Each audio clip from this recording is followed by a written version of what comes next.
Hi, and welcome back. Glad you could join me. This is Was It Worth the Watch, episode 7. And I got a special guest, Cheyenne, who, if some of you remember, we did a podcast together, Just Scare Us Already. So, Shai's joining me today, all the way from Texas. Hi. So, for today's episode, we're going to look at some streaming movies. So we're looking at remakes, and currently on streaming on Hulu is the remake of The Hand That Rocks the Cradle, and also available to rent or purchase, but it should be on streaming channels shortly, is the remake of The War of the Roses, and the film is called The Roses. So we're going to go through those two movies and give you our thoughts and opinions about them. So with that being said, let's get started.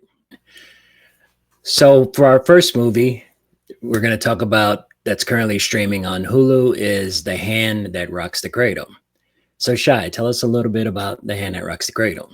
Yeah, so The Hand That Rocks the Cradle from 2025 follows lawyer Caitlin, who has just given birth to a new baby and kind of struggling with the whole giving birth to a new baby, having a 10-year-old daughter at home, kind of struggling with juggling that, being a perfect mother. She decides to invite Polly, who she interviewed for a lawyer job, into her home as a stay-in nanny, feeling bad for her as she's a bit down on her luck.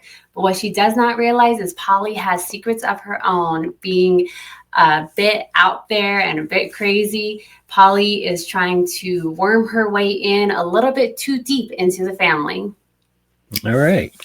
Yeah. So what did you think about the remake? I didn't see the original beforehand.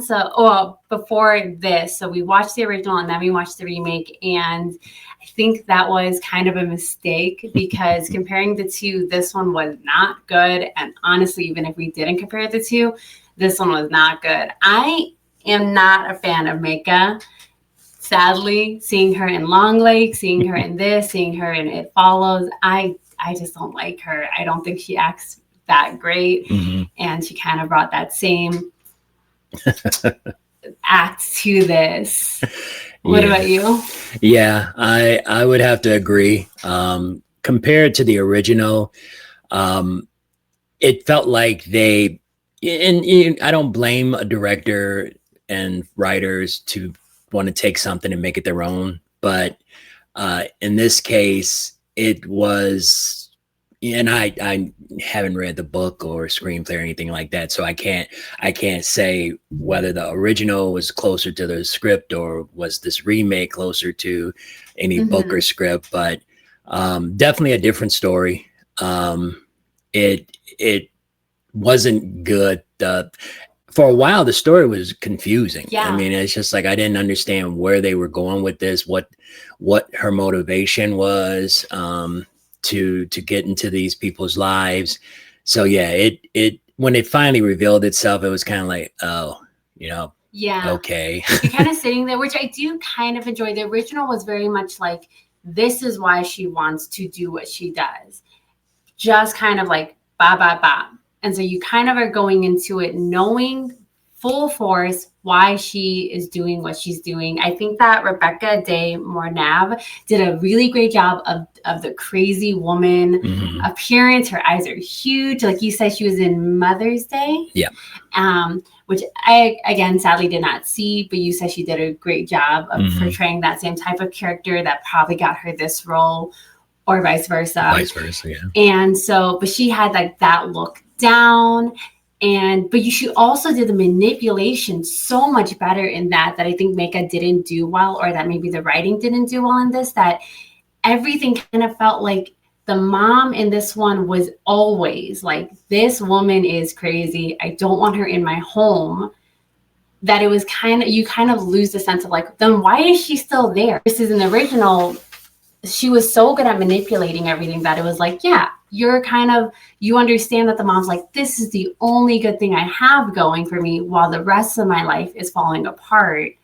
That I think it just kind of faltered.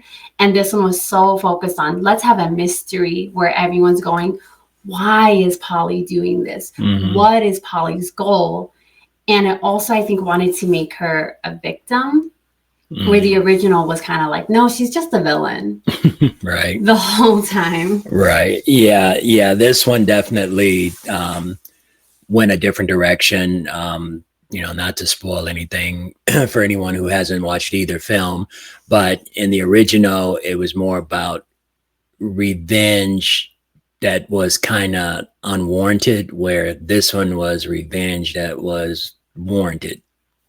So, yeah, it didn't work for me though. I felt like they could have easily called this movie anything else. Oh, 100%. They didn't need to call it The Hand That Rocks the Cradle. They could have easily called it whatever. Yeah, it was definitely felt like one of those movies where they knew, oh, we can get people to come and watch it because of the namesake alone, and it might be too weak of a story. Yeah. To get people in. Right. Yeah. So, was it worth the watch? No, sadly, I do not think so. No, it was not worth the watch. Unfortunately. So, this is one that you can definitely avoid unless you have a couple hours to kill. But yeah, not worth it. Doesn't give the original any credit or justice.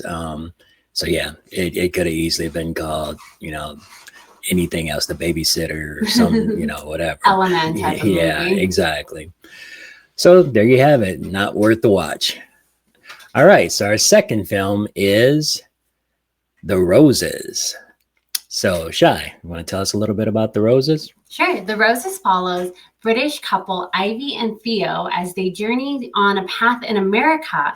Theo is an architect who is trying out his own creative adventure in what he views that American architecture should be, while Ivy is exploring leaving the household of mothering into a journey of being a restaurateur.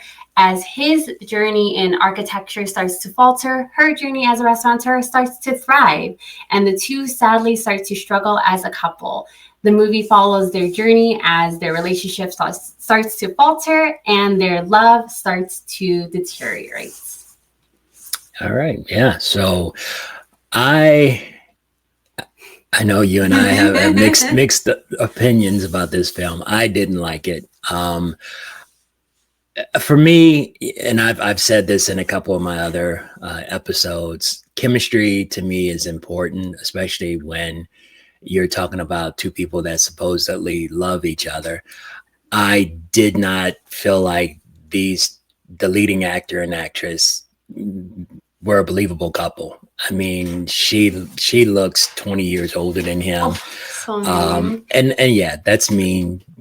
Looks shouldn't matter, but I just didn't see a chemistry between them. I didn't see where it would be like, oh, these two really loved each other and now it's all falling apart.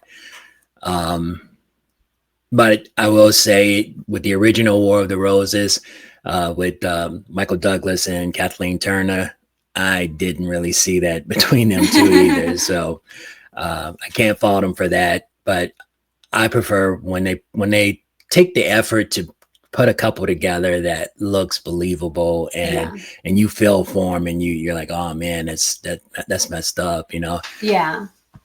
But yeah, not for me. What about you? So thinking about it more, not based off appearances, like Olivia Colman and Benedict Cumberbatch are 2 years apart, and I think she's a beautiful woman. Okay. But I think that with British comedy and couples, sometimes their witty humor comes off as like, oh wow, they're so cute together, and maybe I was getting a little bit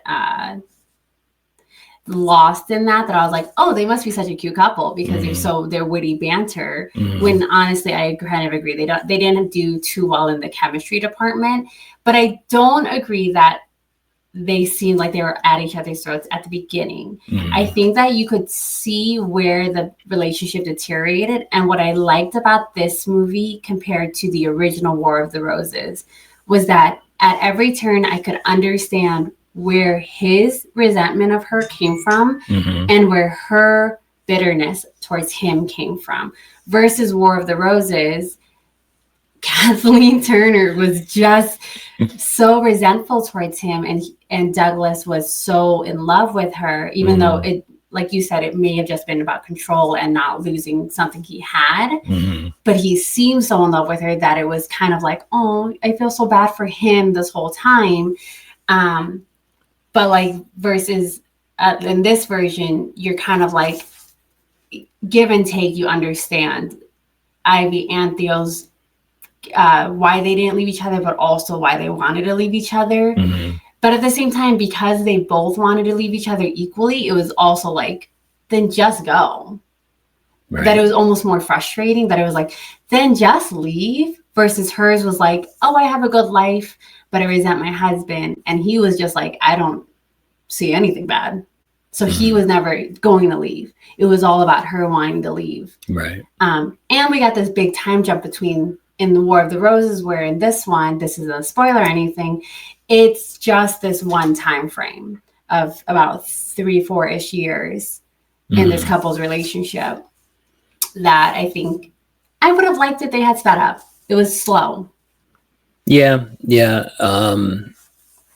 Yeah. Well, and between the two movies, the one thing that was consistent was that eventually it was all about the house. It was about each one of them wanting the house. That was the original, and that was in the remake. I didn't find this film very funny. No. And a lot of the American actors, the supporting cast that they brought in, they were pointless. And annoying. Yeah, Adam Sandberg and Kate McKinnon. Kate McKinnon. Yeah, they're both Saturday Night Live alumni, but they didn't add anything, and a lot of their lines were kind of dumb. It felt like a British person wrote the scripts and an American producer read it and said, Americans aren't going to find this funny. Add an American humor. And they thought American humor was like, oh, inappropriate comedy. Right. Yeah. And Kate McKinnon, right? McKinnon, yeah. Yeah, she's kind of the same in everything she does. Awkward. She was in Barbie as the weird Barbie, and a couple other movies where she does supporting roles. She just has this weird kind of, I'm gonna say something, but then I'm gonna make a sarcastic remark under my breath, And it's funny. Thing. It's funny at first, but then it comes on too many times, and it's like, if you were in 1-2 scenes, I would have been like, good side character, but you were in like 10 scenes, and it was like too many times. Yeah. Overall, though, I agree that it felt slow. And it got to the house too late. The whole point of, like you said, the main crux of it is that they want this house and they destroy what they love about the house to try to get it. Right. And they didn't get, in this one, they didn't get to it till like the last 20 minutes. 20 minutes of the movie. Yeah. And in the original, that was the main point of the movie. And it was the funny parts of the movie. It was like they're going so slow, but so extreme. And this one jumped to so extreme. And it wasn't even funny extreme. It was like, whoa, this is too much extreme. Where it felt like, well, like this is too far. Like where the first movie ended at too far, this one just jumped to. Right. And that was kind of sad. Yeah, definitely. And it kind of leaves you kind of feeling flat. I enjoyed the original War of the Roses. I saw it years ago. I've seen it on TV a few times and video. And when we rewatched it, I still enjoyed it. It's still an enjoyable movie. I think it's well done. With this one though, I couldn't see myself watching it again. It was just like, ugh. No, and I enjoyed it for the most part, but I probably wouldn't rewatch it. It felt so, like I said, so sad. You feel for both this couple.